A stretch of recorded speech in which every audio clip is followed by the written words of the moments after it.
Walang nilalang ang karapat-dapat na maging kabiyak ng pinakamagaling na manghahabi sa sanlibutan.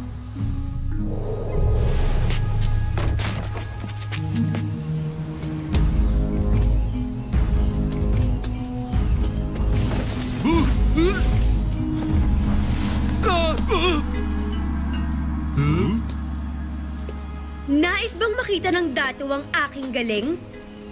Narito, ipapakita ko sa inyo.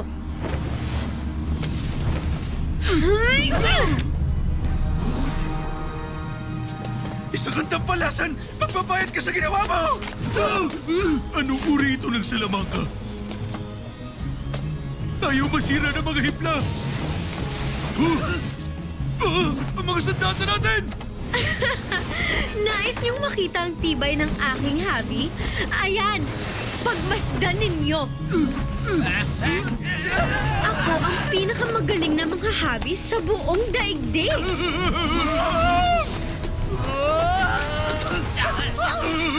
Kapag bumalik pa kayo dito, ibibitin ko kayo sa inyong mga leeg.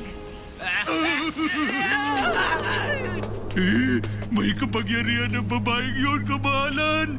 Hindi nasisira ang kanyang habi at napapagalaw niya mga hipla sa paraan ng kanyang nais! Mas mabuti, marahil wag na galitin ang mangkukulam na yun. Magpapadala ko sa kanya ng mga handog upang hindi na siya gumanti sa akin.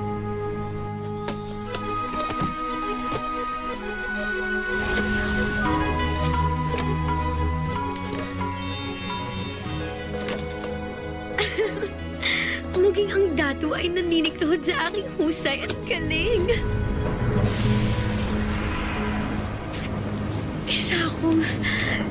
Isa akong Diyosa. Ako ang Diyosa ng paghabi. Maaari po bang manghiram ng tela? Ako po'y basang-basa at nilalamig.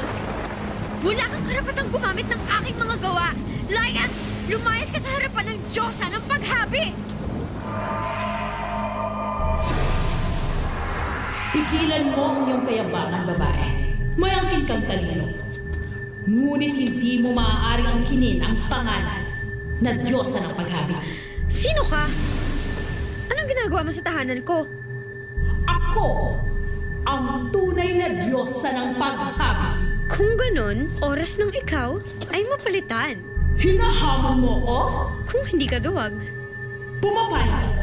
Isang labanan sa paghabi at kapag ikaw ang nanalo, gagantimpalaan kita. Nang ano? Wala akong kailangan. Sinusuyo ako ng dato. Kailangan mo pa rin ang silbihin para maghabi. Ang aking gantimpala ay ang kapangyarihang gumawa ng sarili mong hibla. Kung ganun, payag ako. Kahit kailan, ang pagiging palalo, ang dulot ay pasakit. Ang taong mayabang, makakatikim din ng pait.